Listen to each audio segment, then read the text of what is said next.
Number 35, which table shows an increasing linear relationship? So first of all, we have we have to have an increasing slope, and these are just sets of points. You can tell every step of the way this is going up by 3 on the x-axis, but our y's never change. What that's going to look like is every step our y is going to be flat. That's not increasing. Here we see that we're going up by 5s every time, but we're going down. So this one, every time if we're at 10, -16, every time we go over 5, we're going down 2. So this is going to be a decreasing slope. So it's out. It had to be increasing. Letter C, we can see we're going up by 3 every time, and our slope is actually increasing. So if we're at 14, 16, and we go over 3, we go up 2. It's not going up fast, but it's certainly increasing. So that's our answer.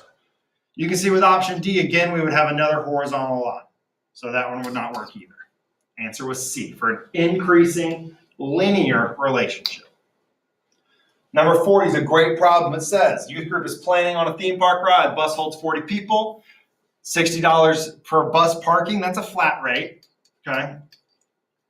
$36 per person. That's our actual expanding rate per variable. And then they give you the equation. So if you forgot how to write that equation about 10, 15 problems ago, here was a great example.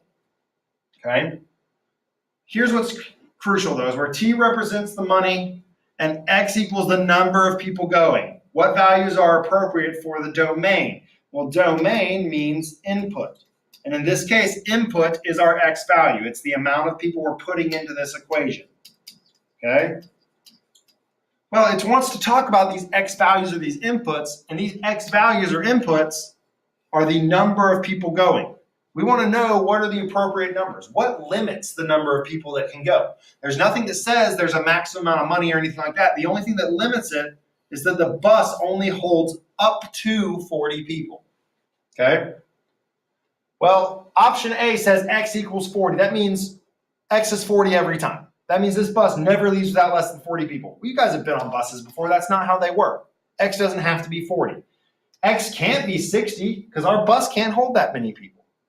So we're down to C and D. C says it's got to be greater than 0. That's a pretty good little piece, and so does D.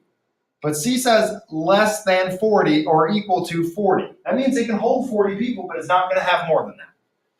D says less than or equal to 39, meaning it can't hold 40 people. But ours specifically says it can hold up to 40 people, so 40 is okay, meaning our answer has to be C. If it can hold up to 40 people, 40 is fine. So great less than or equal to 40 is okay. 41 is a tough problem, guys. First off, it's hard to keep track of what's going on to begin with. Okay? What they've actually done here is they've gotten rid of the fraction first by multiplying both sides by 2. And so we get 10x minus 3 equals 7x. That was a lot of people's first battle. But don't get caught up in that. Look at what they're actually asking.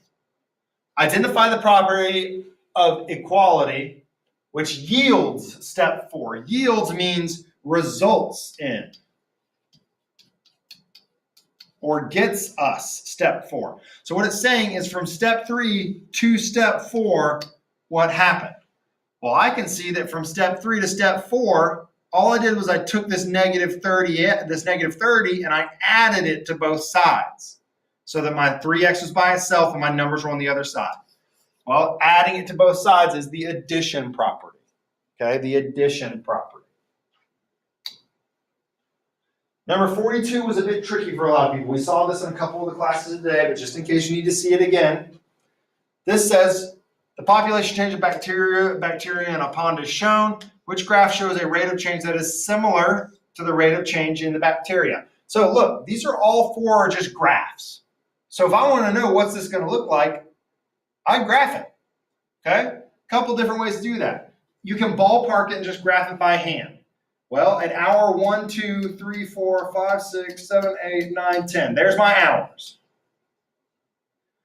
They go up to 250 and down to 0. So I'm going to go 50, 100, 150, 200, 250.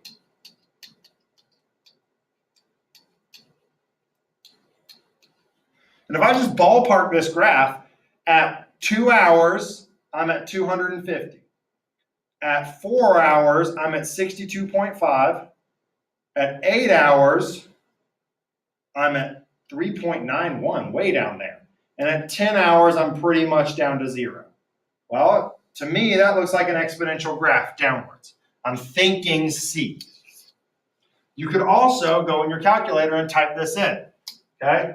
We can edit this in our list 1 for our hours, 2, 4, 8, and 10. Our list 2 was 250,